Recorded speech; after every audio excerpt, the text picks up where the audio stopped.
No need to worry about sleeping with the lights on because Ari Aster is here to remind you that the horrors in your life can be seen in bright daylight.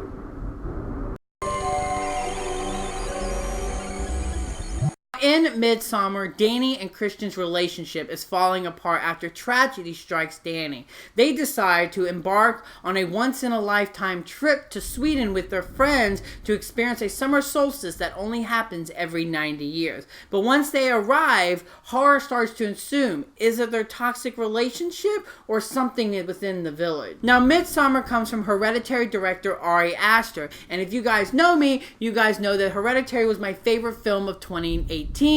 I was all aboard the Toni Collette hype train, and also that movie has joined the ranks of just one of my favorite films in general because I saw my own personal life manifesting on screen, my own traumas, my own grief, all that stuff, and it really spoke to me personally. So I have immediately fallen in love with Ari Aster, and so no matter what he was going to do as his sophomore film, I knew I had to see it. Folk horror is absolutely something that I love to watch, so I was extremely excited for this film. It was my most anticipated film of 2019. Midsommar is a bright, gorgeous, nauseous, hallucinogenic cinematic experience that you're not going to forget, even though how badly you might want to walking out of the theater. This movie is a masterpiece. So if you want to know what I think about it, I think it's a masterpiece.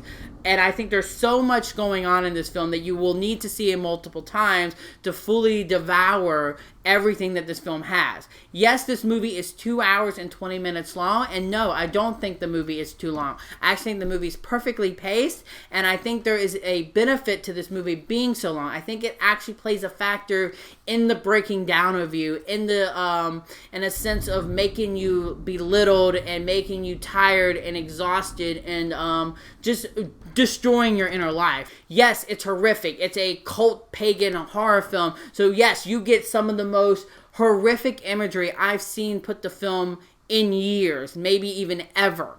And in a lot of ways, this is Ari Aster going full-blown Lars von Trier and exploring themes that Lars von Trier himself likes to explore. So if you're a fan of that, oh boy, get in a seat right now to see Midsommar. I think Ari Aster really nails the themes of this movie so brilliantly. There's so much that this film has to say about grief, trauma, toxic relationships, toxic masculinity, also codependency. Something that I struggle with myself besides codependency is suppressing. I think this film really dives deep into all that stuff. And I think if you've ever been in a bad relationship or in a relationship, you're going to see elements of that relationship manifesting on screen in this film. And it's horrific. It's absolutely horrific. Ari Aster said that he wrote this film in the middle of a breakup, and well, it shows, and I want to hug him because I worry about him sometimes. This movie is by far one of the most gorgeous looking films I've ever seen. The brightness, the cinematography, Ari Aster knows how to move a camera. There is some shots in this film I immediately want to know how on earth he pulled it off. I mean, the imagery in this thing is going to be haunting. There is one or two sequences that I just wish I could remove from my head. That lightning and thunder right now is not helping, and it's really uncomfortable to talk about this movie because I'm surrounded by actual darkness right now, and I'm talking about a movie that's so bright, and it's really, really annoying. So God, would you please cut it out? Whew. Back to the movie. Florence Pugh gives my favorite performance of 2019. She is transcendent, magical, powerful. She's everything that you want out of this type of film. She fully commits, and there's one or two moments in this film she is going for the Oscar. She is like, I cannot believe that she pulled that off. She is conveying so many different emotions. Her whittling down, breaking this, all that stuff is something that's super relatable. And I was utterly at this film's disposal. Now look, you're probably wondering, is this movie scarier than Hereditary? I hate answering this question, but no, it's not. In my opinion, Hereditary spoke to me on a personal level, so therefore, in my opinion, it's a personal film to me. So I don't know the answer to that. But in my opinion, I do think Midsommar is a better film. Cinematography-wise, pacing-wise, movie-wise, I think it's a better movie. There is some excellent use of humor, in my opinion. In my opinion, that humor will stand the test of time because it's not witty or slapstick. It's awkward. It plays along with the situations. It's humor that you've been in your own life, and in a sense, it actually impacts the tension and keeps the film moving and makes you more unease.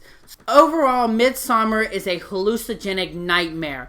I was completely at this film's disposal. It offers some of the most horrific imagery I've ever seen on the screen, while exploring deep philosophical topics like toxic relationships, suppression, and codependency. Ari Aster knocks it out of the park with his sophomore film, and I cannot wait to see what he does next. I cannot guarantee whether or not you will like Midsommar or not, but I definitely can say one thing: you've never seen a film like it. As the score goes, I'm going to give Midsommar a 5 out of 5. So you guys, there you have it. That was my review for Midsommar. This movie absolutely, utterly destroyed my life in the best way possible. I really am not okay, and I'm okay with that.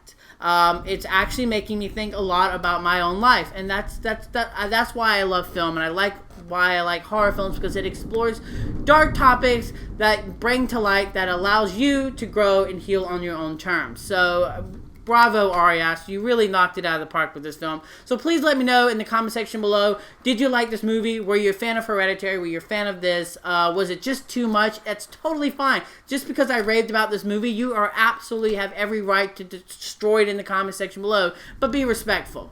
And of course, you guys, until next time, I'm the Slash Movie, and you guys have just been slashed.